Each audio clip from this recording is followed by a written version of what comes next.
اور سال میں کتنے بچے دیتی ہے کتیا، اور کتوں کی عمر لمبی ہوتی ہے۔ بھیڑ سال میں کتنے دیتی ہے؟ 1-2۔ کھائے کتنے جاتے ہیں روزانہ؟ لکھوں کھا۔ ریوڑ ان دونوں میں سے کس کے ملتے ہیں؟ تو ریوڑ ہمیشہ حلال کے ملتے ہیں۔ حرام کے مزاج میں برکت نہیں ہوتی، وسعت نہیں ہوتی، گہرائی نہیں ہوتی، تمکن نہیں ہوتا۔ بظاہر 15 بچے دیتی ہے کتیا، 12 بچے دیتی ہے کتیا، اس کا استعمال کوئی نہیں، لیکن ہے حرام۔ حرام میں برکت نہیں۔ کانٹے کا مزاج چبھن ہے، زہر کا مزاج موت ہے، تیزاب کا مزاج ڈی شیپ کرنا ہے، اور حرام کمائی کا مزاج آدمی کو اندر سے مسلسل بے چین رکھنا ہے۔ تو جو لوگ لائیں گے اعمال بڑے بڑے، ان کے لیے سورہ فرقان کی آیت نمبر 23 کیا کہتی ہے؟ ہباء منصورا۔ آپ کبھی کمرے میں سوئے پڑے اور روشن دان کے اندر سے کوئی چھوٹا سا سوراخ ہو اور اس میں سے چھوٹی سی لکیر روشنی کے ہے، آپ کبھی کمرے میں ہو، کمرہ اندھیرے میں ڈوبے ہو اور لکیر سے روشنی ہے، اس روشنی کے اندر باریک باریک ذرے نظر آ رہے ہوتے ہیں، اس کو عربی میں ہبا کہتے ہیں۔ آنکھ میں پڑ جائیں آنکھ کو پتہ کوئی نہیں ہوتا، ہاتھ پہ پڑ جائیں وزن کوئی نہیں ہوتا، دنیا کو کوئی سکیل ان کو تول نہیں سکتا۔ وہ پارٹیکل، وہ ذرات جو نیکڈ آئی کے ساتھ، خالی آنکھ کے ساتھ نظر نہیں آتا، اتنے چھوٹے، بے مایہ، بے وقت، بے حیثیت کہ آنکھ جیسا حساس عضو بھی اس کی وجود کو محسوس نہیں کرتا، چھوٹے چھوٹے ذرے تو ہیں۔ وہ جو روشنی کے اندر پارٹیکل پھر رہے ہوتے ہیں ان کو ہبا کہتے ہیں، ہبا عربی میں، اور منصورہ کہتے ہیں بکھرے ہوئے۔ تو قرآن کہتا ہے حرام کمائی لانے والوں کے بڑے بڑے پہاڑوں جیسے اعمال ہم یوں کر دیں گے جیسے روشنی کے اندر نظر آنے والے باریک باریک پارٹیکل ہوتے ہیں۔ اب بولو،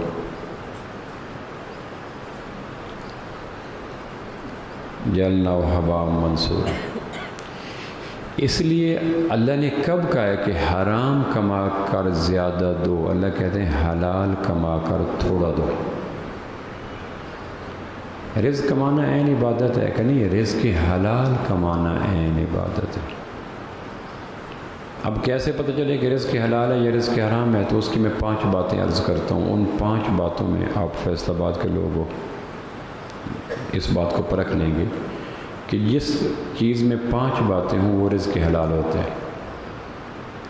کچھ پرندے ایسے ہیں جن کا شکار حلال ہوتا ہے، کچھ جانور ایسے جن کا شکار، کتے شکار کے لیے لوگ رکھتے ہیں، شہباز رکھتے ہیں، فالکن رکھتے ہیں، باز رکھتے ہیں، ان کے ذریعے شکار کرتے ہیں۔ اب کس شکار کا شکار حلال ہے، کس شکار کا شکار حرام ہے؟ علامہ یوسف قرضاوی مصر کے عالم میں، ان کی میں کتاب پڑھ رہا تھا، اسلام میں حلال و حرام، ترجمہ عربی میں کچھ اور ہے، بڑی ضخیم کتاب ہے۔ وہ کہتے ہیں آپ نے ایک کتا چھوڑا، وہ سیکھا ہوا تھا، شکار کے احکام سیکھا ہوا تھا۔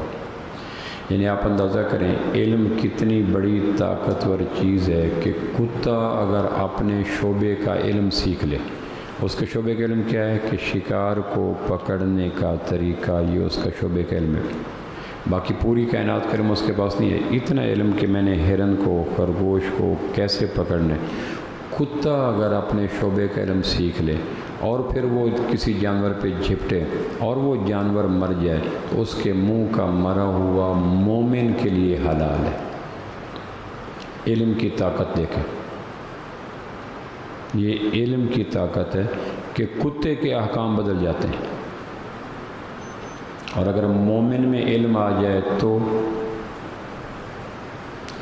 ہمیں تو کہا گیا نا گاڑی کے ساتھ طاقت ہے، فیکٹری کے ساتھ طاقت ہے، گریڈ کے ساتھ طاقت ہے، قوم کے ساتھ طاقت ہے، گھر کے ساتھ طاقت ہے، یورپین ممالک کی مصنوعات کے ساتھ طاقت ہے، بینک بیلنس کے ساتھ طاقت ہے۔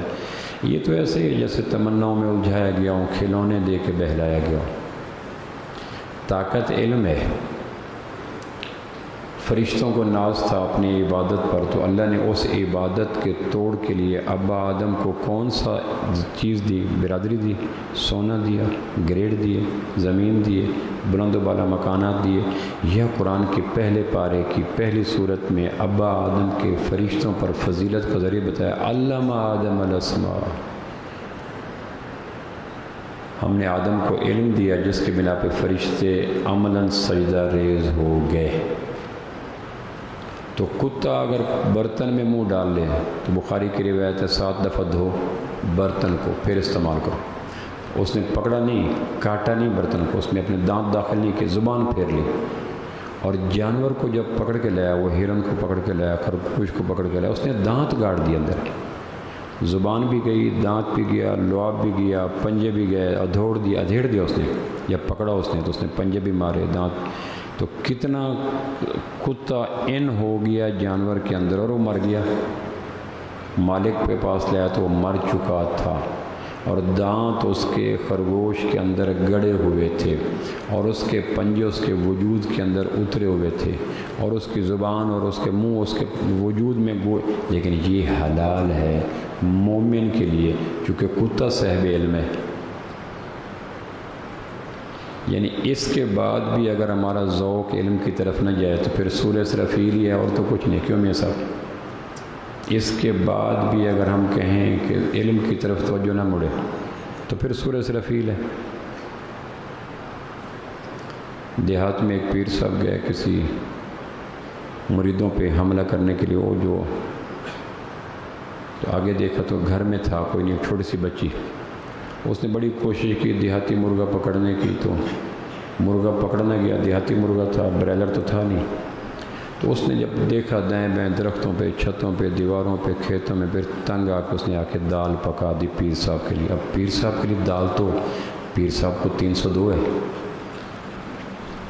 ایسے جیسے کوند چھری سے پیر صاحب کو ذبح کر دے۔ جس نے نور دینا ہے، ہدایت دینی ہے، تعلیم دینی ہے، تربیت دینی ہے، آخرت میں بخشش کروانی ہے، اس کو اگر دال دی جائے تو اس کا غصے میں آنا تو ایک فطری سی بات ہے۔ جس سے اتنی فیور لینی ہے تو اس نے ڈرتے سہمتے لرزتے آ کے کہا، پیر صاحب ماں باپ گھر میں نہیں ہے، مرغا بے وقوف قابو نہیں ہے، آپ کے لیے دال پکائی ہے، خلیفوں کے لیے کیا پکاؤں؟ اس نے کہا ان کا مکالہ کر۔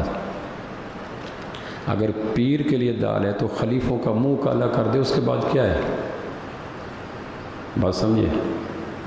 کتے کی اس مثال کے بعد اگر ہمارا ذوق علم کی طرف نہیں مڑتا تو کیا کیا جائے؟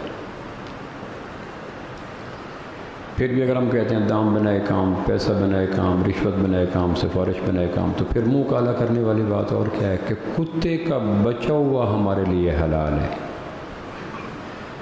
اور علامہ یوسف قرضاوی نے لکھا ہے کہ اگر 2 کتے چلے گئے حملہ کرنے کے لیے، ایک کتا سیکھا ہوا ہے، ایک اناڑی ہے، تو پھر اس کا زندہ بھی حرام ہے۔ پھر اس کو میں عرض کرتا ہوں، 2 کتے چلے گئے، اپنے جنگل میں لے گئے، سامنے ہرن نظر آیا، آپ نے چھوڑا، تو ایک کتا وہ تھا جو اس نے علم سیکھا ہوا تھا، ایک کتا وہ تھا جو اناڑی تھا، لٹر تھا، آوارہ تھا۔ اب کوئی پتہ نہیں کہ حلال جانور پہ حملہ کس کتے نے کیا، اس لیے وہ شکار حرام ہے اگر وہ لے کے پکڑ کے آئے، چونکہ جاہل نے پکڑا ہے۔ تو جاہل کتا ہو تو اس کا شکار مشکوک ہو جاتا ہے، اور جاہل تاجر ہو، جاہل ملازم ہو، جاہل کاشتکار ہو، جاہل افسر ہو، جاہل حکمران ہو۔ اس لیے تو قرآن کہتا ہے اولئک کالانعام بل ھم اضل، یہ لوگ جانوروں سے بدتر ہیں، چونکہ جانوروں کا قصور تو کوئی نہیں۔ تو جس پرندے کا شکار حلال ہے اس پرندے میں 5 باتیں ہونی چاہیے تو شکار حلال ہے۔ انہی 5 باتوں کے آئینے میں میں اور آپ اپنا رزق ڈھونڈتے جائیں، کیونکہ دنیا کے 8 ارب انسانوں کو رزق کے لیے کچھ نہ کچھ کرنا ضرور پڑتا ہے۔ وہ جو میں نے 5 معروف طریقے کمائی کے بتائے بالعموم وہی ہیں، تو ان 5 میں سے کوئی نہ کوئی لیں گے۔ اب جس پرندے کا شکار حلال ہے، فقہا نے تفصیل سے لکھا، سب سے پہلا اس ہر پرندے کا شکار حلال نہیں، باز ہے، کتا ہے، فالکن ہے، کوئی بھی ہے، سب سے پہلی چیز جو اس کے سیکھے ہوئے جانور کی شرائط میں سے شرط ہے وہ یہ ہے کہ مہینوں مالک باز کو اپنے ہاتھ پہ رکھ کے گوشت کھلاتا ہے، کبھی کبوتر ذبح کرے گا۔ اور پھر عجیب بات یہ ہے، امام ابوبکر جساس رحمہ اللہ نے احکام القرآن میں لکھا ہے، جس جانور سے شکار کر کے حلال کھانا ہے اس جانور کو حرام کھلانا حرام ہے۔ یعنی باز کو کوا نہ کھلاؤ، مری فاختہ نہ کھلاؤ، حرام کیا ہوا جانور نہ کھلاؤ، وہ تمہیں کبھی حلال رزق کا باعث نہیں بنے گا جو خود حرام کھا کے پلو گا۔ امام ابوبکر جساس رحمہ اللہ نے احکام القرآن اپنی تفسیر میں لکھا ہے کہ اس پرندے کا گوشت اس کو جس سے شکار کرنا ہے اس کو حرام گوشت نہ کھلاؤ، اس کو حرام گوشت کھلانا حرام ہے، کیونکہ اس کی طبیعت پہ تربیت کا رنگ چڑھے گا نہیں۔ وہ کہے گا میرے خود پرورش حرام سے ہوئی ہے، تمہیں حلال کیا کھلاؤں؟ اس کو مرا ہوا جانور نہ کھلاؤ، حرام جانور نہ کھلاؤ، ذبح سے خالی جانور نہ کھلاؤ، ورنہ تمہارے لیے وہ بیع حلال نہیں بنے گا۔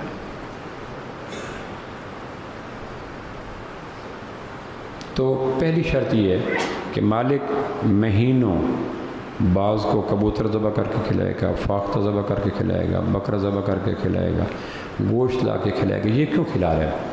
یہ دراصل بعض کا مالک سیکھے ہوئے اس جانور کو یا پرندے کا یقین درست کر رہا ہے کہ تمہارا پالنے والا میں ہوں، ہوا کے پرندوں کا گوشت نہیں ہے۔ ابھی تمہارے پر اس قابل نہیں ہے کہ ہوا میں اڑیں، ابھی تمہارے پر اس قابل نہیں ہے کہ جا کے دور سے جا کے چکور کو، تلیر کو، فاختہ کو پکڑ کے لیں، لیکن تمہیں گوشت مل رہا ہے تازہ فاختہ کا، تازہ تیتر کا، تازہ بٹیر کا۔ تو یہ دراصل روزانہ کھلا کھلا کے اس کے لاشعور میں، اس کے ڈی این اے میں، اس کی نس نس میں، اس کی نفسیات میں یہ بات مالک ڈال رہا ہے کہ تمہارا پالنہار میں ہوں۔ تمہارے رزق کا تعلق ہوا کے پرندوں کے گوشت کے ساتھ نہیں ہے، دریا کی مچھلی کے ساتھ نہیں ہے۔ اگر میں تیرے پہ راضی ہوں تو تمہیں یہ ساری چیزیں بغیر محنت کے ملتی رہیں گی۔ پروردگار ہر حلال کمانے والے تاجر کا، ملازم کا پہلا یقین یہ ہے کہ اس کا صفت ربوبیت پکا ہو، میرا رب اللہ ہے۔ ماں کے پیٹ میں کیا کام کیا؟ کوئی نہیں۔ ولادت کے بعد کیا کام کیا؟ کوئی نہیں۔ ہمارے برصغیر پاکستان میں تو 20 سال تک، 15 سال تک کوئی کام نہیں کرتے، پڑھائی کا زمانہ ہے، کوئی نہیں۔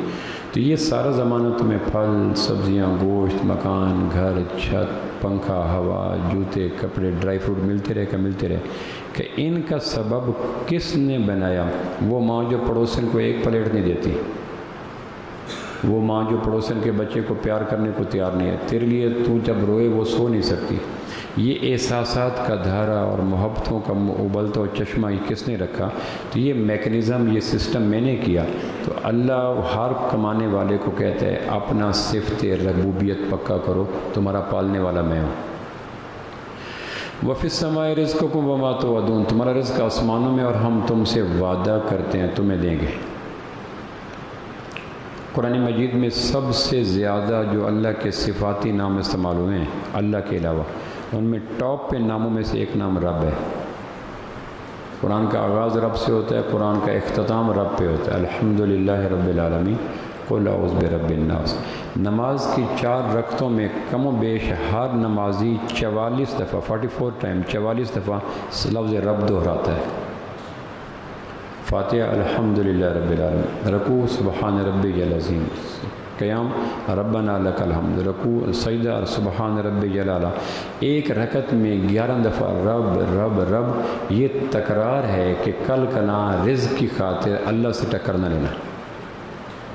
اور آپ حیران ہوں گے کہ جتنے لوگ رزق حرام کھاتے ہیں ان کے روٹ کاز اور بنیادی سبب اللہ کے صفت ربوبیت کا کمزور ہونا ہوتا ہے۔ زمیندار سے کہو بیٹی کا حصہ دے دو، تاجر سے کہو حرام کام چھوڑ دو، راشی سے کہو رشوت لینا چھوڑ دو، حکمران سے کہو 2 نمبر کام سے سرمایہ اکٹھا نہ کرو، صنعت کار کو کہو اپنی پروڈکٹ کو ناقص نہ بناؤ۔ تو اگر وہ بنائے گا تو اس کا سبب یہ ہے کہ اللہ پہ رب نہیں، اللہ کو رب نہیں مانا۔ رب اس نے زمین کو مانا ہے، رب اس نے دکان کو مانا ہے، رب اس نے فلاں کو مانا ہے۔ جس کا صفت رب کمزور ہے اس کو دنیا کی کوئی طاقت حلال پہ نہیں لا سکتی۔ اگر میں نے بیٹی کو 2 ایکڑ دے دیے پھر کیا ہوگا؟ کہ پھر میرا رزق کم ہو جائے گا، تو صرف رب آ گیا نا۔ اگر میں نے رشوت چھوڑ دی تو پھر کیا ہوگا؟ مر جاؤں گا تو صرف رب آ گئی۔ اگر میں نے ناجائز منافع نہ لیا، ملاوٹ نہ کی، دودھ میں پانی نہ ملایا، جھوٹ نہ بولا، قسم نہ اٹھائی، ذخیرہ اندوزی نہ کی، احتکار نہ کیا، اقتناز نہ کیا، نمبر 2 کام نہ کیا، تو کیا ہوگا؟ رب۔ تو آپ دیکھیں کہ سب سے زیادہ کمزوری صفت ربوبیت کا کمزور ہونے ہے۔ رب یہ ہے کہ رب کے فیصلے سبب کے محتاج نہیں ہوتے۔ میں نے آپ کو سنایا تھا PMC کے اندر میں لیکچر دے رہا تھا MBBS سال دوم کی کلاس کو. میں نے کہا ایک فقرہ لکھو. بولو فقرہ ٹھیک ہے. انہوں نے لکھا. میں نے کہا لکھو صحت تو اللہ دیتا ہے لیکن دوائی ضروری ہے. میں نے کہا ٹھیک ہے. کہا ٹھیک ہے. میں نے کہا دوسرا فقرہ لکھو دوائی کھائیں گے لیکن صحت تو اللہ دے گا. میں نے کہا اب کون سا ٹھیک ہے؟ کہنے کہ دوسرا ٹھیک ہے. میں نے کہا پہلا کا غلط ہے. میں نے کہا پہلے کو ابھی چند لمحے پہلے آپ نے ٹھیک کہا, اب مکمل غلط کہا, تو غلط کیوں ہے؟ اب جو آپ نے رائٹ ٹرن لیا ہے, یو ٹرن نہیں رائٹ ٹرن لیا ہے, تو پہلا غلط ہے ٹھیک ہو گیا. پہلے صحیح تھا اب غلط ہو گیا. غلط کیوں ہے؟ تو انہوں نے جواب دیا کہ پہلے فقرے میں اللہ پابند ہے دوائی کا, دوسرے فقرے میں دوائی پابند ہے اللہ کی. آپ کو شاید یہ بات سمجھنا ہے, رزق تو اللہ دیتا ہے لیکن دکان ضروری ہے. دکان کھولیں گے لیکن رزق تو اللہ دے گا. دکان دونوں فکروں میں کھل رہی ہے.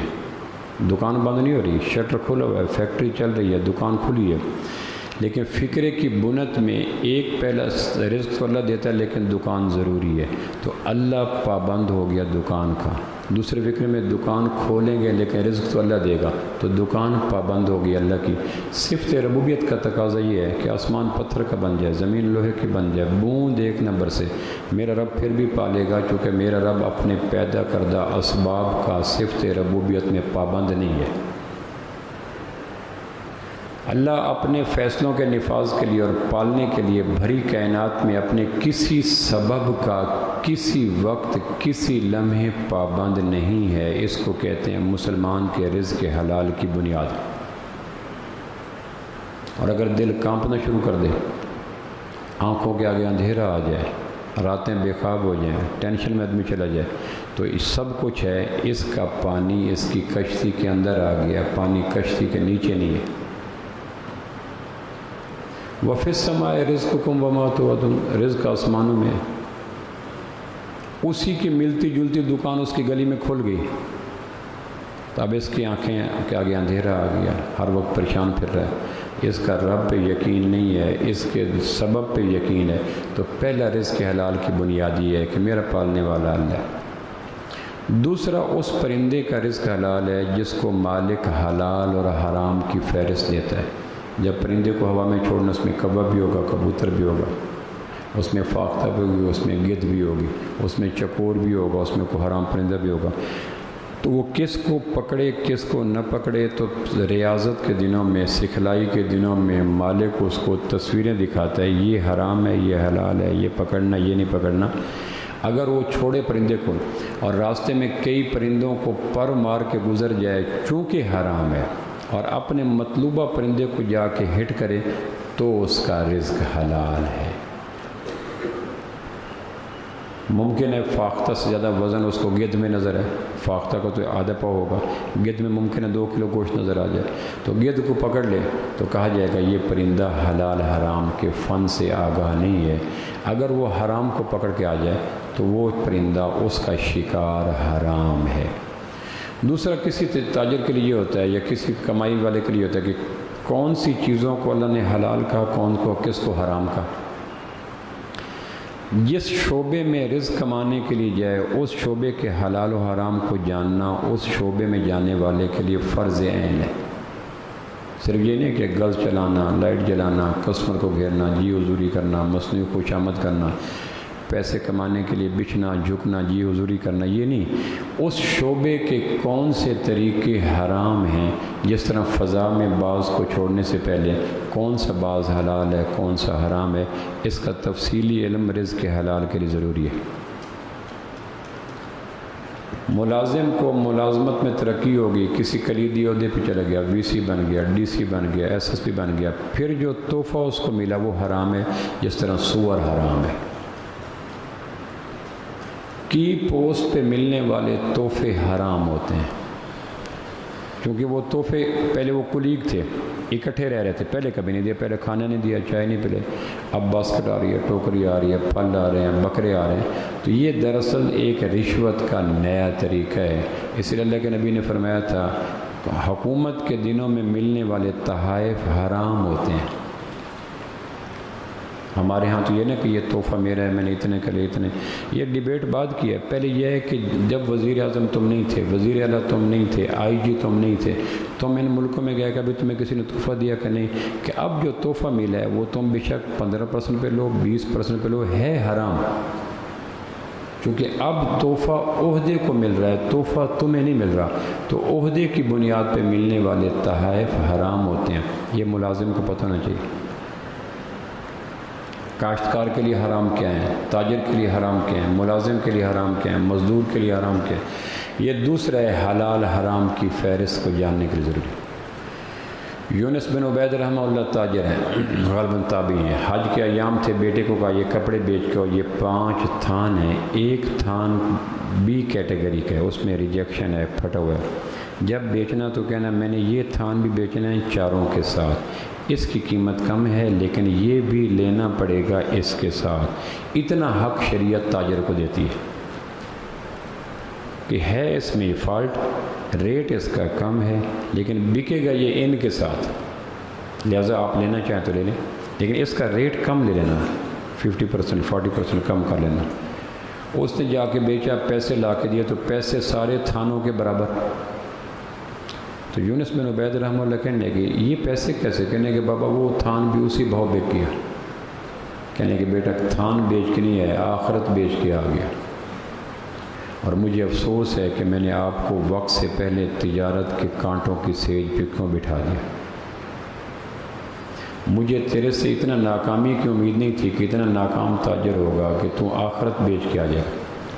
ایک صحابی کھڑے تھے، بکری بیچ رہے تھے، 3 ریال، ایک نے کہا 2 ریال دو گے، کہ اللہ کی قسم میں اس سے کم نہیں بیچوں گا، اس سے کم نہیں بیچوں، کوئی بکری کا ریٹ ہوگا، پھر انہوں نے کم بیچ دی، تو اس صحابی نے کہا جی اس نے قسم اٹھائی تھی، فرمایا اس نے آخرت بیچی ہے، اس نے کون سی بکری بیچی ہے،